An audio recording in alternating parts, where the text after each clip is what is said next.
Good. So, last day today. Awesome. Yeah. And just check if I'm recording. I'm recording. The Perfect. last day of this training, you knew there were some people who couldn't come at the last moment. I explained to you. But then we did with 2. Yep. And, well, I told them, you're kind of lucky because probably this will be the first and last time you have so much attention in the training from the trainer, from the first second till the last second, and also in the, not in the demos, but in the sessions with each other. I'm always here. Exactly. That's a huge advantage. Yeah, indeed. So we did everything still today, the collapse, and then the maiden session and the exam. Oh, nice. Good. And I kept you posted about some things. So, floor's yours. All right. Yeah. Hi, people. Hi.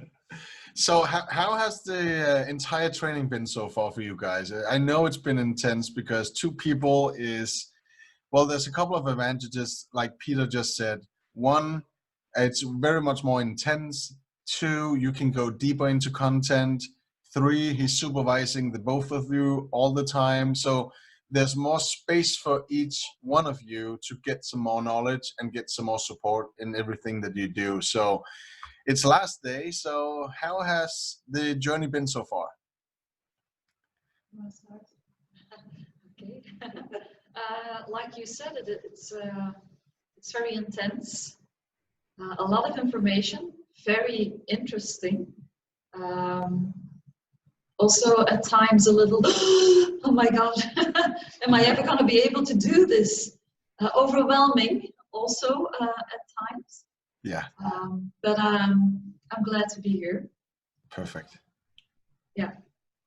What's an interesting thing is Griet. This is Griet, this is Marlies. I know. Marlies you already know personally, and Griet from last time. Yep. Solky. Griet, when was it? Some years ago, she followed another hypnotherapy course. That's what we call, with all respect, that's what we call old school. Full of scripting. Okay. So you want to say something about the difference? There isn't even it's almost unrecognizable. There's no parallel. No. It's totally different. One of the main issues with modern hypnotherapy, the way we do and the way I teach my trainers to train you guys is I've been through all of it. I've done all the old school stuff. But all the time I've been kind of like searching because I knew there was a better way. And what happened most of the times when I was sitting with clients was every time I went off script and had the conversation about the outcome and the resources, something more magical happened. And all the time I asked my trainers like 15, 20 years ago, how can it be when I didn't use the script that something became more powerful and even better? And they went like, no, you have to stick to the script because everything that you need is in the script because we spent years writing that script. And I'm like, something is wrong because script isn't personal. That's general. So it might be able to work with some of my client. It might not work with some of them. Some of it is not personal at all. So they have to change the mindset to be able to cope with the script. And occasionally, 1 out of 20, 1 out of 30, there might be some words that is very personal to them, but if it can be done in a better way, why not do it instead of just sticking to the scripts? So that is still a challenge today because 9 out of 10 schools still teach people how to deal with clients from a manuscript and from a manual. And I'm like, that is so wrong because the main reason why we do training is to make sure that the clients in the very end has the best resources available. And if we know we can do better, we should change it so we do better. So kind of like 10, 12 years ago, I decided to, no, let's go up against the stream. Let's have all the fights and the battles with all the dinosaurs in this business because I could prove now that the way we did it was better. And Luckily for me, I had a good group of people that kind of like felt the same way. So we did all of that together and it just exploded right there. And every time we get confirmation right now that this is the right way of doing it, it's because when somebody new appears into this world, or somebody who's been doing NLP for many, many years, switch over to the hypnotherapy side or whatever, their results, if they're really good, is based on conversational and it's based on all the resources that the clients have. And we keep changing the way we do stuff to make sure it's even better. If we take one of the latest things that I've changed, just to, to pull out something that is very simple but makes a huge change. We have something called the SUD scale. The SUD scale is something that most people use in kind of like determining how powerful is the problem right now on a scale from 1 to 10. How big is the problem? Is it an 8? Ooh, we have to turn it down. And the problem about that is throughout the session, if you keep addressing the problem with a value of 8, but you're not putting value to the positive outcome, how can the problem ever become less powerful? Because our brains are very mechanic. So let's say you actually do have a good session, but every time you kind of like feel like, oh, I'm feeling quite good right now. And then the therapist asks you, so how big is the problem now? So just, just the words in it, how big is the problem now? There's a suggestion in that. There's a power in that. There's kind of like a recalibration of the problem. So it might be that the client forgot all about the problem, but right now, since you say, how big is the problem now? They will go, oh, problem. And they reconnect with it and they go, maybe a 7 now. So instead of doing all that, I just sat down thinking, why the hell am I doing the SUD scale when it's this negative? So in my typical spirit, I just felt like, okay, let's stir up the waters a little bit and let's be provocative towards people. So I created the SUDA scale. So I keep doing the SUD thing just because I'm annoying as I am. And I just added the A because I thought that was funny. And so the SUD scale stands for subjective units of distress. And just subjective units of distress, already that is a suggestion that is pretty powerful on a negative side. So I call it subjective units of dominant attention, because dominant attention is, first of all, where I want my client to focus. And if the dominant attention is the resources and the positive outcome, that cannot be negative in any kind of way. So let's say every time we kind of like address the problem, which we really don't, but if we just talk about it as something that was in the past, and then we say, what about the wanted outcome now on a scale from 1 to 10? How powerful is it now? So every time we step it up a notch from 3 to a 4 or 4 to a 5, a little bit higher than that, they will actually grow the power and the value of the positive state even more. And going from 1 to 2 might be a double, but going from 2 to 3 is in a regular scale not double. It's just adding some more stuff. But I consider the SUDA scale as something we know from the earthquake scale. Going from 1 to 2 is a double, from 2 to 3 is another double, and 3 to 4 is another double. So if we just look at the steps, it's double as powerful every time you take a single step. It's not just adding 10% to that. And that is why it's so powerful. So just changing the mindset and just changing the words, even without explaining that to the clients, has a massive impact to the session.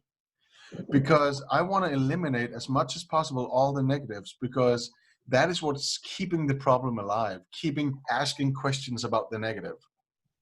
And if I do like a sidetrack to that on websites, if you guys want to go advertise for yourself, I've seen so many websites of hypnotherapists and therapists in general going like, if you suffer from this, and there's a list like this, anxiety, depression, pain, yada, yada, yada, it goes all the way down.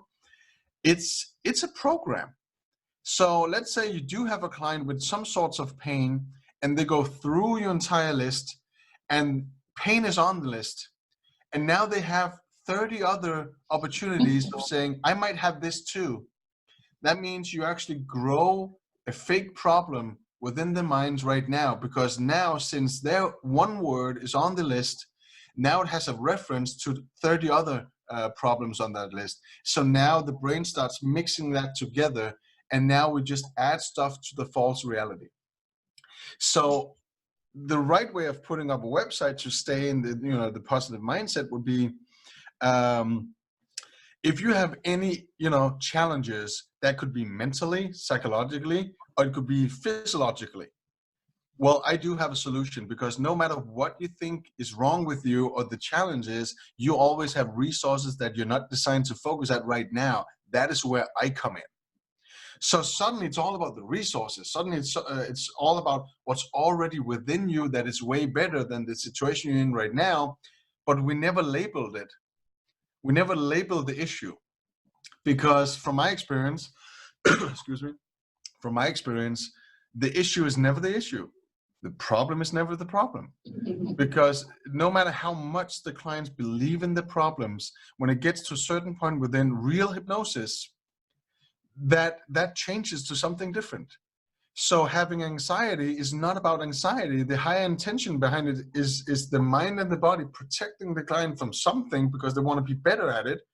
And since the behavior is the opposite of what they want to become better at, that means the resource is hidden very well deep underneath. And if you start challenging the behavior, you will never get to the intention behind it. And that means you have a client for life now. They might feel a little bit better, but they never really do.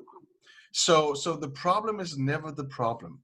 And that is why we can make these one session miracles, because if you finally hit the spot and allow the unconscious to focus on what the real problem is, what the real issue is, and what kind of resources they want to, you know, live by and get up to the surface, suddenly the problem does not exist anymore. That is how the brain is constructed, because there's a new neurological network now. And that is the powerful thing about doing hypnosis without a script, because you allow the client to be truthful, honest, and real towards their reality, instead of trying to make something up that they have to fit inside of, and they have to understand the language. And now you're talking about behavior more than intention. If you actually have good results from reading a script, it's because you're lucky. It's because it's okay for the moment. But it's not, you know, it's kind of like not removing the problem away. More basically, it's actually just focusing in a different spot, but the problem is still there.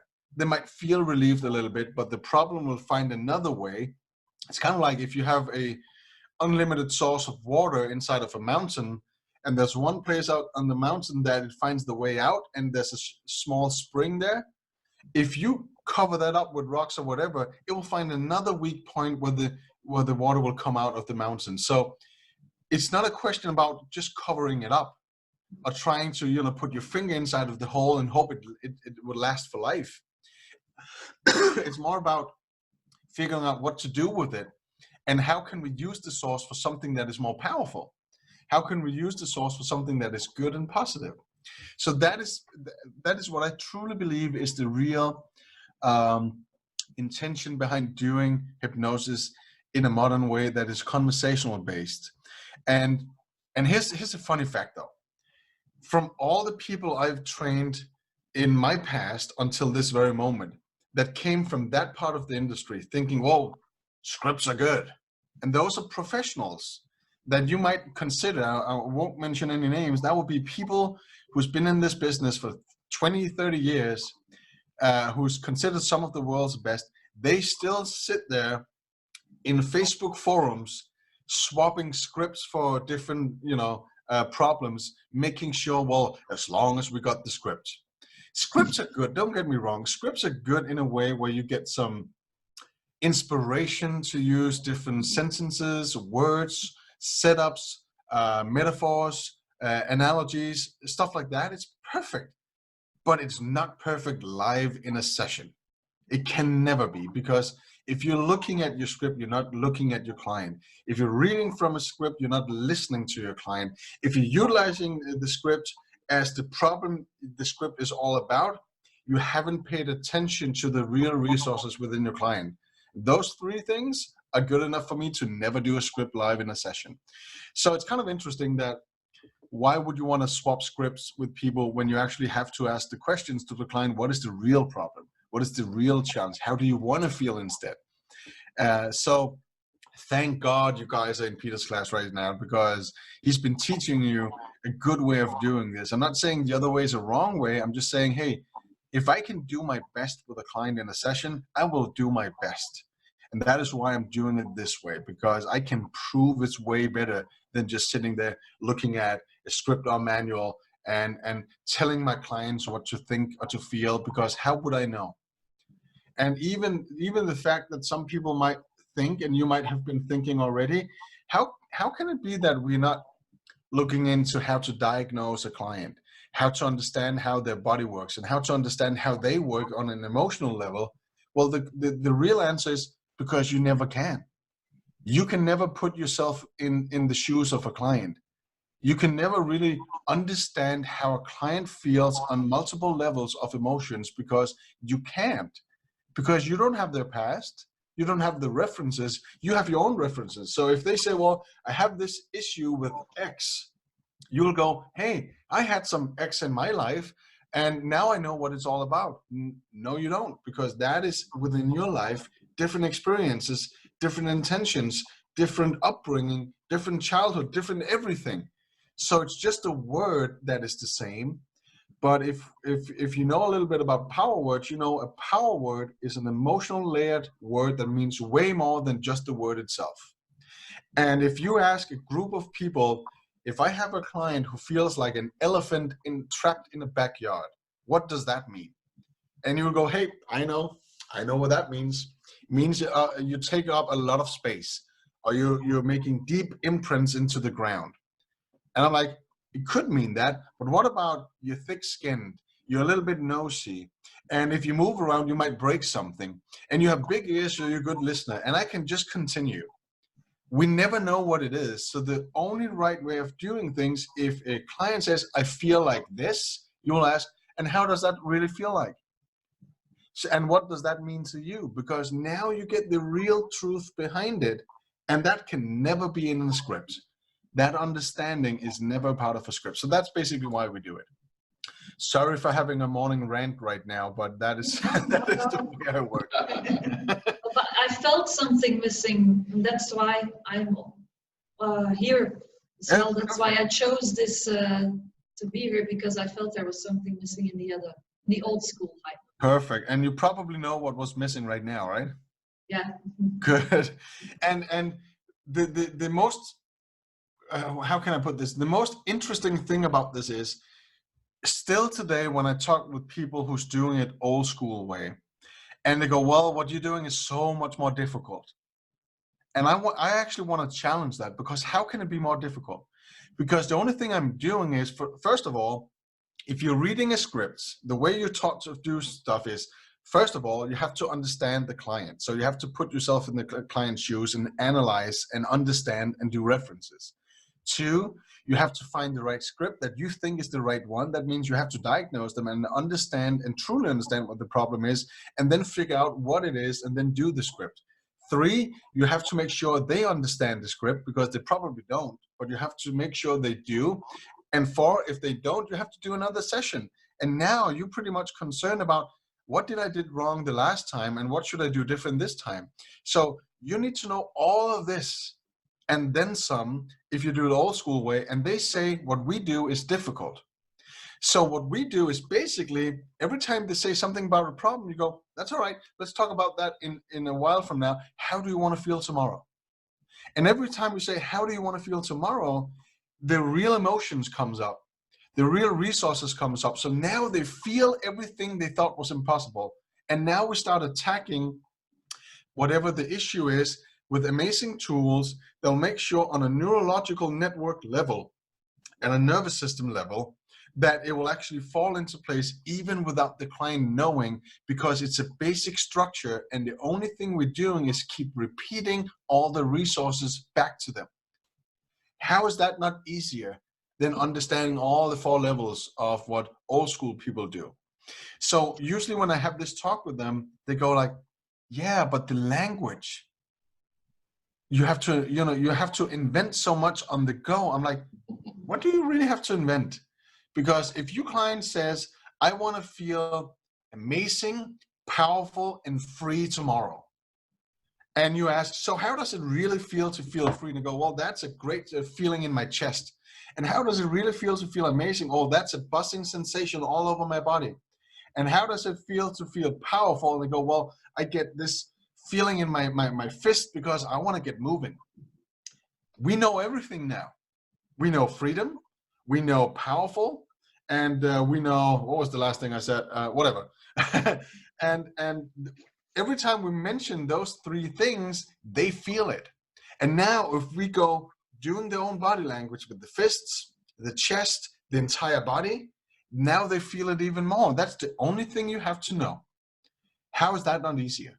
I'm just saying. So it's all about how you're being taught this craft of doing hypnosis, because hypnosis is the easy part. But guiding your clients into avoiding the problem, but accepting the resources, that's the difficult part. That is why Peter put you through all these exercises throughout this entire week to make sure you guys get it. Because if you do it and just stick with the structure, you will have success with your clients. And the only thing that's required from you right now is listening to your client. Every time you say problem, move it to the side, ask about how they want to feel. So that's how easy it is. So hopefully that's what you got out of this training right now. So if you did, awesome. Yeah? Good. So there was a couple of things I wanted to mention also. Martin? Yeah. You asked, how was this week for you? Yes. Fritz spoke out how it was, so let's hear from Marlies. Okay, yes. Sorry. Yeah. That's okay. It's been overwhelming, just like Fritz said, but also I feel like my head is full. Like, I wish I could use a USB stick, put it in, get some more memory, add to it. That's how I feel. I know that is a very common experience right after a training like this. The good thing is the way Peter taught of teaching you guys is it's basically focused on the unconscious.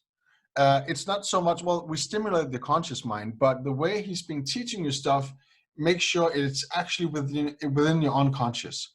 So what's going to happen when you see a real client is when you sit right next to them, and promise me you don't plan out the session.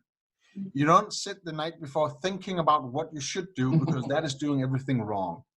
You should basically just knowing, well, tomorrow there's a client coming at 10. Perfect. Let's see what that is all about. Because the first question you ask is, how do you want to feel tomorrow when you wake up and all of this is gone? And their answer will be everything else but what you could have planned for that very moment. So everything you plan for is something you can't use, and it's a waste of time. So just stick with that, and trust me, that's how it works. And I do understand, because there's so many layers of information and content that, whoa, it's quite a lot, isn't it? But it's good, and you need to trust the process. And whatever happened inside of Peter's classroom is the most difficult situations you can expect from doing this. When you have a real client, they just want good stuff to happen. So it's so much easier. And they don't know the process. You guys do. When you're working with each other, you guys know the process. So you expect something, and you know Peter's right next to you, and he's listening right now. So that's an issue. But a client doesn't know what to expect. The only thing they want is feeling a little bit better when they leave your office. So you're good to go. And it's a common thing, because on a conscious level, you just want to be the best you can possibly be. And I get that, and I understand it. And trust me, you already are. You just don't know it yet, because you haven't had the chance yet to take this out of the room and do it in real life with people who expect nothing but just feeling a little bit better. So it's all right. Yeah?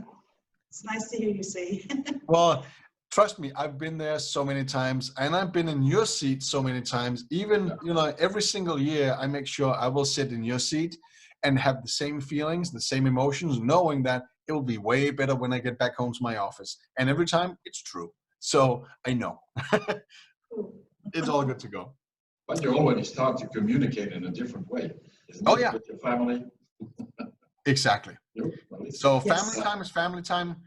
Session time is session time. And that's It's because true, but it's true what Peter says. The communication I have with my partner, with my kids, with my parents, compared to how it was before this training, is completely different. wow, interesting. So last night I also had the opportunity to use the hypnotic bridge. Yeah. I was in a conversation and I was like, damn, I want to try this. Yeah. I just did. And the person I was talking to was like, whoa, okay. I was like, man, it works. So awesome. It works.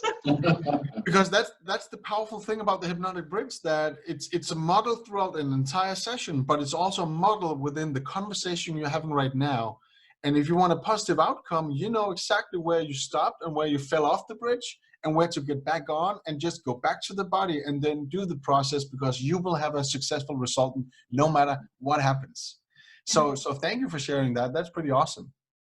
Thank you for sharing that. Yeah, well, it's kind of like, you know, if we look at every single technique that Peter's been teaching you, just like that technique, it seems so simple and, oh, is it just that? But it's so powerful, all of them. And when you put it all together, there's no way that a client can't feel better when they leave your office. And everything that is just a little bit better, in most cases, is way better than a classic hypnotherapy session from all the old school people out there. I can promise you that with a guarantee. So it's kind of interesting, because it's all about the mindset and the set of expectation and how they feel, and they actually leave your office on a good note, riding the wave, feeling amazing, because all the resources are on fire right now. And the problem, they can't connect with it, because we made sure throughout the session that they had all chances possible on a conscious and unconscious level, and even on a creative level, to try and connect with the problem, but it's impossible because it's gone. That means there's no way they can create the same problem when they leave your office. It's impossible, unless a new traumatic event happens right in front of them, and we can't predict that. But considering what they have right now, yes, we can promise that. So that's why it's so powerful. Oh, yeah. All right. So looking at time, I got another class meeting in 5 minutes from now. So I want to wrap it up and be pretty fast about a few things right now. I know there was a couple of things about mind-bending language and how to learn that. Right? Correct? Yeah. Good. The thing about mind-bending language is, first of all, what you're doing right now is understanding the basics and the structures of how to communicate from a basic level. And even though it's a basic level, it's pretty powerful. And what comes natural is when you stick to the structures and you just start pushing and mirroring back resources, statements, words, and body language, you're already doing some sort of mind-bending language. Next step with that would be something like doing a coach training, not like any regular coach training, but the coach training that we do, because that is all about the modern body language put together with the best stuff from hypnotherapy, NLP, HNLP, and coaching patterns that is based on John Overdorf's work. That is mind-bending language on steroids. And even though it might seem so, whoa, mind-bending language, it's blowing my mind. Well, structures are so simple. When you finally get it, you will go like, whoa, is this how simple it is? Because the only thing we do is every time we're pacing and leading a client on all the positive body language, we just mirror that. And all the negative ones, we just let it go to the side.